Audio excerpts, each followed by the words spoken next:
Dinosaur ಬಗ್ಗೆ ಏನ್ information ನೋಡ್ತೀಯ? ಒಂದ್ ಎಕ್ಸಾಂಪಲ್ ಕೊಡು, ನಮಗೆ ಗೊತ್ತಿಲ್ಲಪ್ಪ, ನೀವ್ ಹೇಳ್ಬೇಕು. ಹೌದು. ನೀನ್ ಹೇಳಿಲ್ಲ ಅಂದ್ರೆ ನಮ್ಗೆ ಅರ್ಥ ಆಗಲ್ಲ. ಡೈನೋಸಾರ್ ಬಗ್ಗೆ ಏನ್ ನೋಡ್ತೀಯ? ಏನ್ ಗೊತ್ತು ನಿಮ್ಗೆ ಡೈನೋಸಾರ್ ಬಗ್ಗೆ?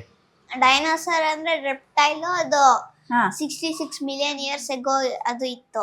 ಹಾ ಅದಕ್ಕೆ ಡೈನೋಸಾರ್. ಓಕೆ.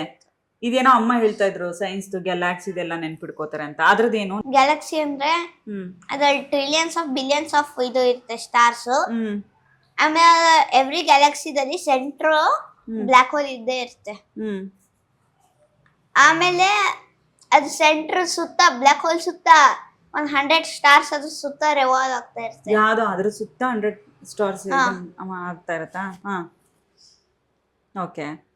ಇದು ಡೈನೋಸರ್ದ ಏನೋ ಹೇಳ್ದ, ಬರ್ಡ್ಸ್ ಹೇಳ್ದೆ ಅಲ್ಲ, ಅದೇನೋ? ಡೈನೋಸಾರ್ ರೆಪ್ಟೈಲ್ಸ್ ಹಾ ಅಂದ್ರೆ ಅದಕ್ಕೆ ಫೆದರ್ಸ್ ಇತ್ತು. ಹಾ ಆಮೇಲೆ ಅದು ಫೇಮಸ್ ಡೈನೋಸಾರ್ ಟೀರೆಕ್ಸ್. ಓಕೆ. ಅದ್ರ ಬೈಟ್ ಫೋರ್ಸ್ ಸಿಕ್ಕಾಪಟ್ಟೆ ಜಾಸ್ತಿ ಇತ್ತು. ಹ್ಮ್ ಅದು 5 ಸ್ಮಾಲ್ ಕಾರ್ಸ್ ಅಷ್ಟು ಇತ್ತು ಬೈಟ್ ಫೋರ್ಸ್. ಹ್ಮ್ ಅದೊಂದು ಕಾರ್ನೇ ಕ್ರಶ್ ಮಾಡಬಹುದು ಅಷ್ಟು ಬೈಟ್ ಫೋರ್ಸ್ ಇತ್ತು. ಹ್ಮ್ ಆಮೇಲೆ ಚಿಕ್ಕ ಚಿಕ್ಕದು ಕೈ ಇತ್ತು, ಯಾಕಂತಂದ್ರೆ ಅದು ಗ್ರೂಪ್ಸ್ ಅಲ್ಲಿ ಹಂಟ್ ಮಾಡ್ತಿತ್ತು. ಗ್ರೂಪ್ ಅಲ್ಲಿ ಹಂಟ್ ಮಾಡಿದಾಗ ತಾನೇ ಡ್ಯಾಮೇಜ್ ಆಗ್ಬಾರ್ದಂತ ಅದಕ್ಕೆ ಚಿಕ್ಕ ಚಿಕ್ಕದ ಆರ್ಮ್ಸ್ ಇತ್ತು.